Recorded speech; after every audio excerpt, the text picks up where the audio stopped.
សួស្តីបងប្អូនកសិករ PMFA ពួកយើងវិញហើយថ្ងៃនេះនៅពេលព្រឹកដូចរាល់ថ្ងៃពួកយើងកំពុងធ្វើដំណើរទៅមើលចម្ការ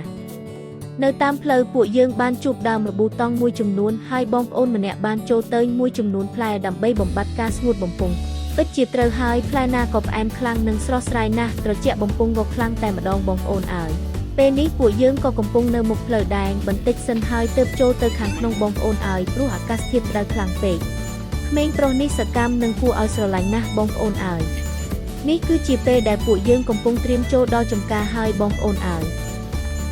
តាពីព្រឹកមកដល់ពេលនេះទីបំផុតពួកយើងក៏បានមកដល់ហើយបងប្អូនអើយឥឡូវពួកយើងនឹងដើរជុំវិញដើម្បីពិនិត្យមើលនិងផ្ដល់ការណែក្រៅពីពួកយើងក៏មានអ្នកណែនាំក្មេង2នាក់ដើរជាមួយផងដែរបងប្អូនអើយចំការទុរេនកំពុងចិញ្ចឹមផ្លែចែកស្មើគ្នាលើមេឃថែទាំនិងបំពេញបានល្អនឹងជួយឲ្យផ្លែធំលឿនសាច់ក្រាស់និងកាត់បន្ថយការជ្រុះផ្លែពួកយើងថតចិត្តផ្លែទុរេនឲ្យបងប្អូនឃើញថាផ្លែលូតលាស់ស្មើគ្នានិងត្រូវបានថែទាំយ៉ាងល្អ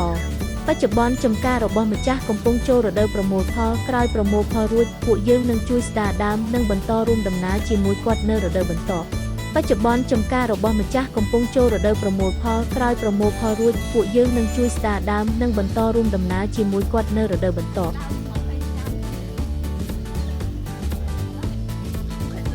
គ្រាន់តែញើបមើលឡើងក៏ឃើញផ្លែទុរេនពេញដើមនេះពិតជាធ្វើឲ្យម្ចាស់សួនមានមោទនភាពយ៉ាងខ្លាំងចាំពួកយើងថតឲ្យបងប្អូនបានមើលណាឃើញហើយមែនទេបងប្អូនពិតជាអស្ចារ្យណាស់បងម្នាក់នេះស្រឡាញ់ទុរេនខ្លាំងណាស់ឃើញផ្លែណាស្អាតគាត់ចូលទៅអោបភ្លាមមើលទៅបងនេះថែមទាំងថ្នាក់ថ្នមផ្លែទុរេនទៀតបងប្អូនអើយ